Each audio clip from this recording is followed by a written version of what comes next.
to read a chapter of the Hunger Games. I feel like I'm really bored, so I've been doing about 3 videos. So, I think today we are on chapter 6. Okay. The training center has a tower designed exclusively for the tributes and their teams. This will be our home until the actual games begin. Each district has an entire floor. You simply step into an elevator and press the number of your district. Easy enough to remember. I've ridden the elevator a couple times in the Justice Building back in District 12.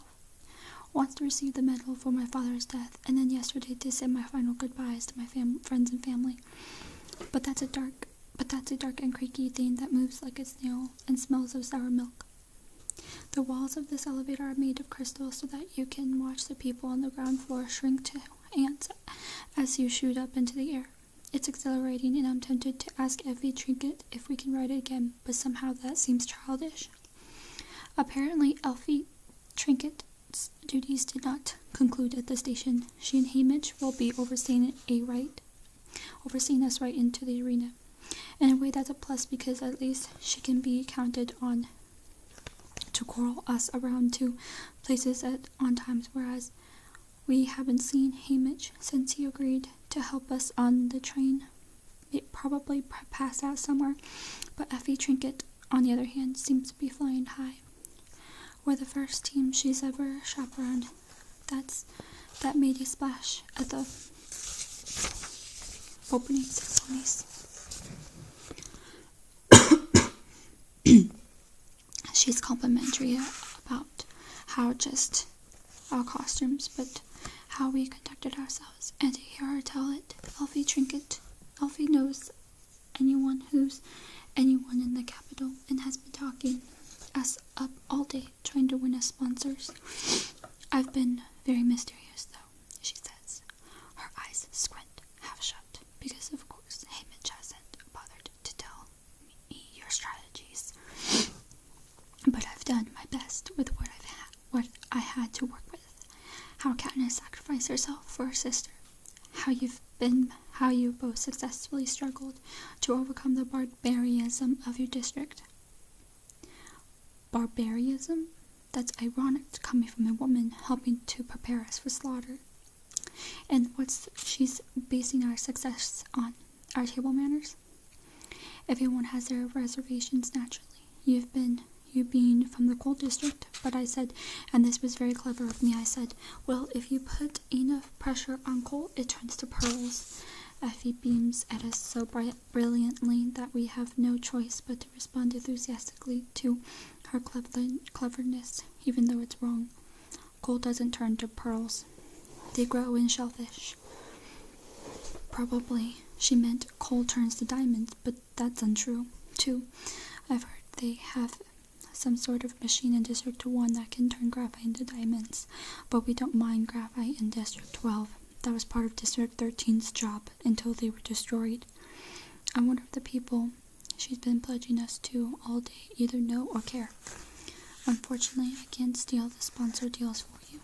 Only Haymitch can do that, says Elfie grimly. But don't worry, I'll get him to do a table at gunpoint if necessary. Although lacking in many departments, Effie Trinket has a certain determination I have to admire. My quarters are larger than our entire house back home. They are plush like a train car, but also have so many automatic gadgets that I'm sure I won't have time to press all the buttons. The shower alone has a panel with more than 100 options you can choose, regulating water temperature, pressure, soaps and shampoos, scents, oils, and massaging sponges. When you step out on a mat, heaters come on that blow dry your body. Instead of struggling with the knots in my wet hair, I merely place my hand on a box that sends a current through my scalp, untangling and parting and drying my hair almost instantly. It floats down around my shoulders in a glossy curtain. I program the closet for an outfit to my taste. The windows zoom in and out on parts of the city at my command. You need only whisper a type of food from a gigantic menu into a mouthpiece, and it appears hot and steamy before you in less than a minute. I walk around the room, eating goose liver and puffy bread until there's a knock on the door. Effie's calling me to dinner. Good, I'm starving. Peta, Cinna, and Portia all are standing out on a balcony that overlooks the Capitol when we enter the dining room. I'm glad to see the stylist, particularly after I hear that Hamish will be joining us. A meal presided over by just Effie and Hamish is bound to be a disaster. Besides, dinner isn't really about food. It's about planning out our strategies. And Cinna and Portia have already proven how valuable they are. A silent young man dressed in a white tunic offers us all stemmed glasses of wine. I think about turning him down, but I've never had wine except the homemade stuff my mother uses for coughs. And when will I get a chance to try it again? I take a sip of the tart, dry liquid, and secretly think it would be improved by a few spoonfuls of honey. Hamish shows up just as dinner is being served. It looks as if he's had his own stylist because he's clean and groomed and about as sober as I've ever seen him. He doesn't refuse to offer wine, but when he starts in on his soup, I realize it's the first time I've ever seen him eat. Maybe he's really will pull himself together long enough to help us. Cinna and Portia seem to have a stabilizing effect on Hamish and Effie. At least they're addressing each other decently. And they both have nothing but praise for our stylist's opening act. While they make small talk, I concentrate on the meal. Mushroom soup, bitter greens with tomatoes the size of peas, rare roast beef sliced as thin as paper, noodles in green sauce, cheese that melts on your tongue, served with sweet blue grapes. The servers, all young people dressed in white tunics like the one who gave us wine, move wordlessly to and from the table, keeping the platters and glasses full. About halfway through my glass of wine, my head starts feeling foggy, so I change the water instead. I don't like the feeling and hope it wears off soon. How Hamish can stand walking around like this full time in the mist is a mystery. I try to focus on the talk, which has turned to our interview costumes. When a girl sets a gorgeous-looking cake on the table and diffidently lays it out, it blazes up, and then the flames flicker around the edges a while until it finally goes out. I have a moment of doubt. What makes it burn? Is it alcohol? I say, looking up at the girl. That's the last thing I want. Oh, I know you. I can't place a name or time on the girl's face, but I'm certain of it. The dark red hair, the striking features, the pores on my skin. But even as I utter the words, I feel my insides contracting with anxiety and guilt at the sight of her.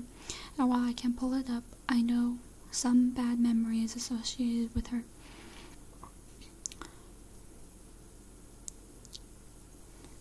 The expression of terror that crosses her face only adds to my confusion and unease. She shakes her head in denial quickly and hurries away from the table. When I look back, the 4 adults are watching me like hawks. Don't be ridiculous, Katniss. How could you possibly know an Avox? Snaps Effie. The very thought. What's an Avox? I asked stupidly. Someone who committed a crime. They cut her tongue so she can't speak, says Hamish. She's probably a traitor of some sort. Not likely you'd know her. And even if you did, you're not to speak to one of them unless it's to give an order, says Effie. Of course you don't really know her. But I do know her, and now that Hamish has mentioned the word traitor, I remember from where. The disapproval is so high I could never admit it. No, I guess not. I stammer, and the wine is not helping. Peter snaps his finger. Deli Cartwright. That's who it is. I kept thinking she looked familiar as well. Then I realized she's a dead ringer for Deli.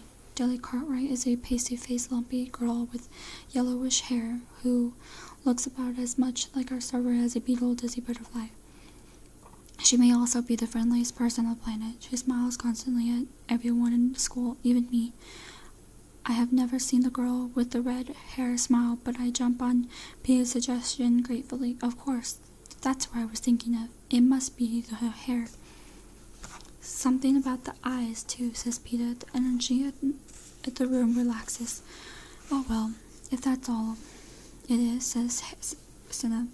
And yes, the cake has spirits, but all the alcohol has burned off.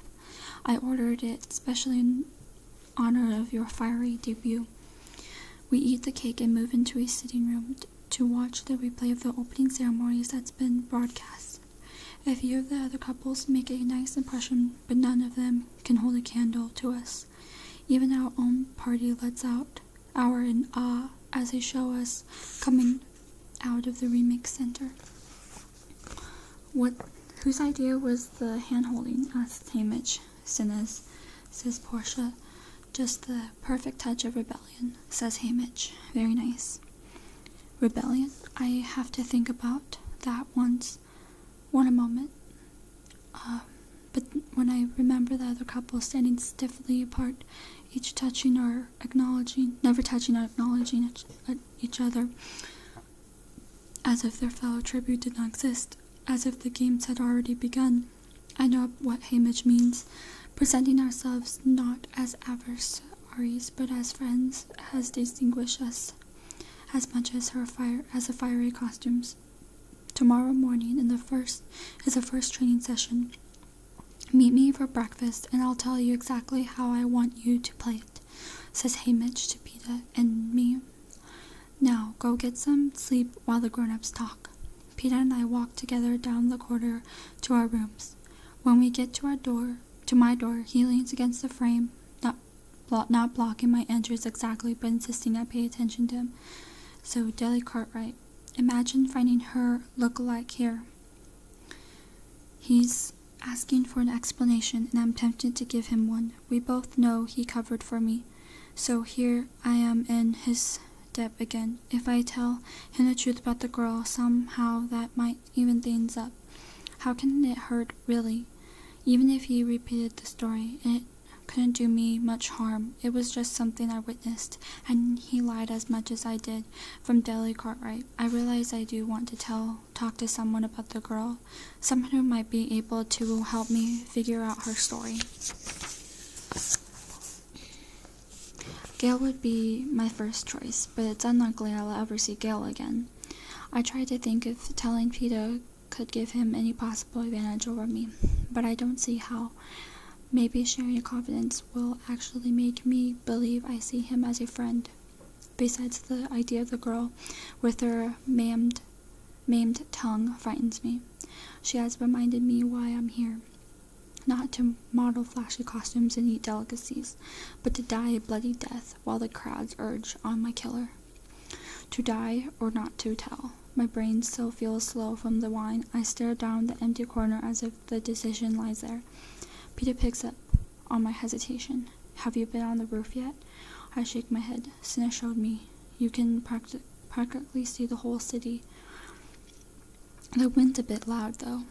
I translate this into no one will overhear us talking in my head. You do have the sense that we might be under surveillance here. Can we just go up? Sure, come on, says Peta. I follow him to a flight of stairs that lead to the roof. There's a small dome-shaped room with a door to the outside, and we step into the cool, windy evening air. I catch my breath at the view. The Capitol twinkles like a vast field of fireflies. Electricity in District 12 comes and goes. Usually we only have it a few hours a day.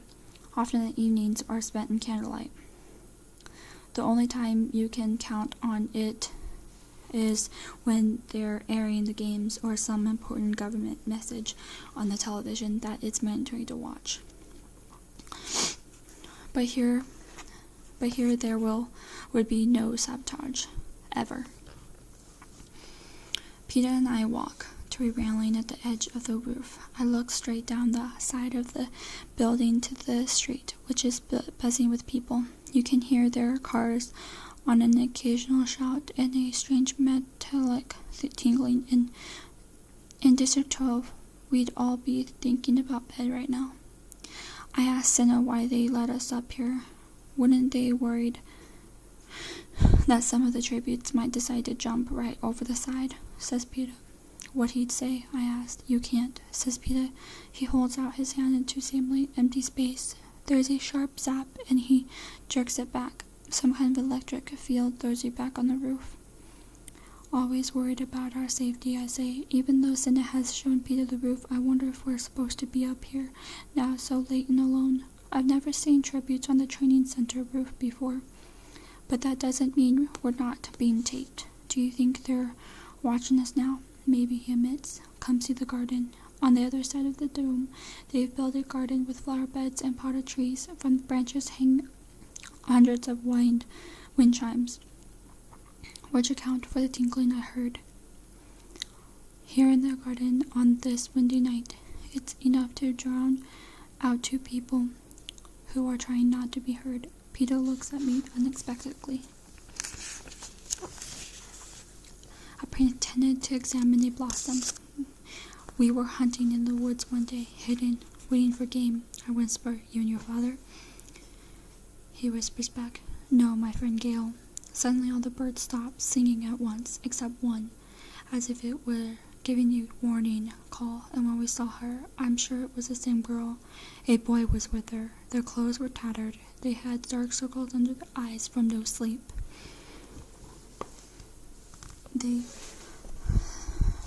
They were running as if their lives depended on it, I say.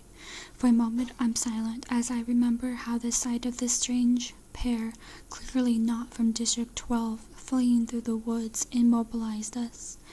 Later we wondered if we could have helped them escape. Perhaps we might have concealed them if we'd moved quickly. Gail and I were taken by surprise, yes, but we're both hunters. We know how animals look at bay.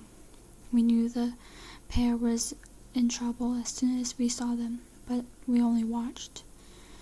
The hovercraft appeared out of nowhere. I continued to Peter. I mean, one moment the sky was empty, and the next it was there. It didn't make any sound, but they saw it. A net dropped down on the girl and carried her up fast, so fast like the elevator. They shot some sort of sphere through the boy. It was attached to a cable, and they hauled him up as well, but I'm certain he was dead.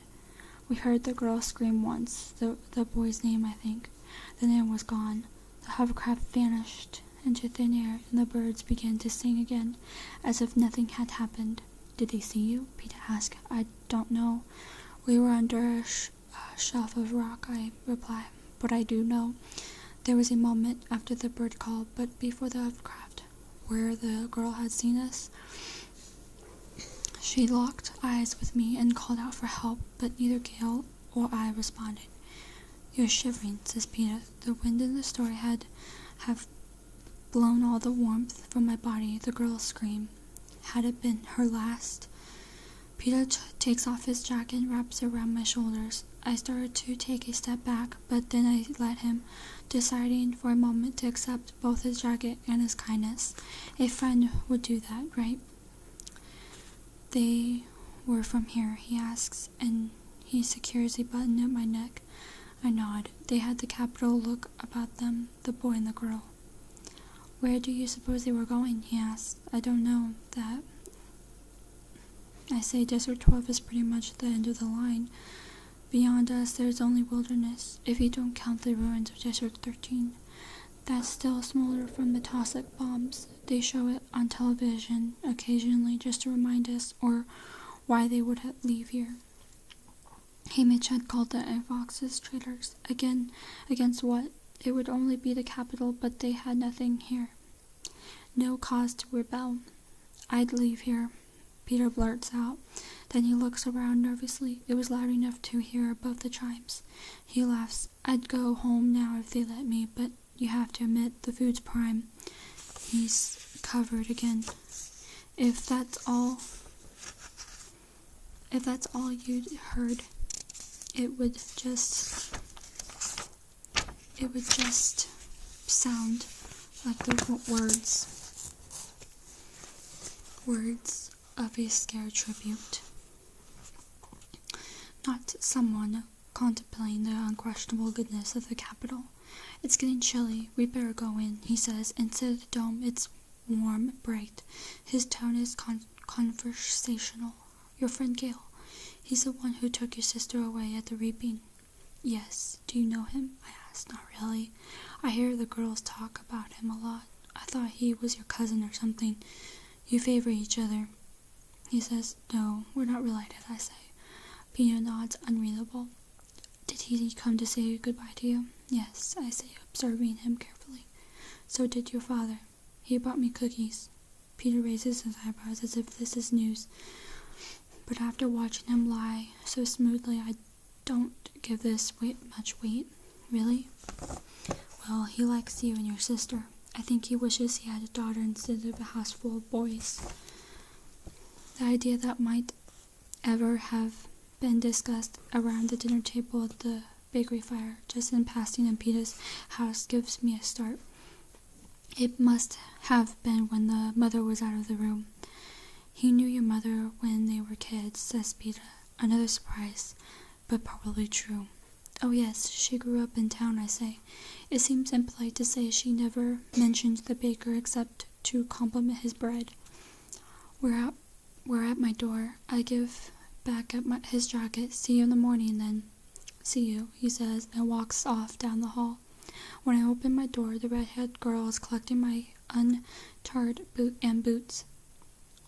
Collecting my unitard and boots from where I left them on the floor before my shower. I want to apologize for possibly getting her in trouble earlier, but I remember I'm not supposed to speak to her unless I'm giving her an order. Oh, sorry, I say. I was supposed to get those back to Senna. I'm sorry. Can you take them to him? She avoids my eyes, gives a small nod, and heads out the door. I set out to tell her I was sorry about dinner, but I know that my apology runs much deeper.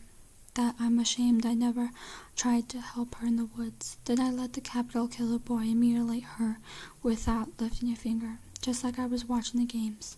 I kept off my shoes and climbed over the covers in my clothes. The shivering hasn't stopped. Perhaps the girl doesn't even remember me, but I know she does. You don't forget the face of the person who was your last hope. I pull the covers up over my head as if this will protect me from the redhead girl who can't speak, but I can feel her eyes staring at me, piercing through walls and doors and bedding. I wonder if she'll enjoy watching me die.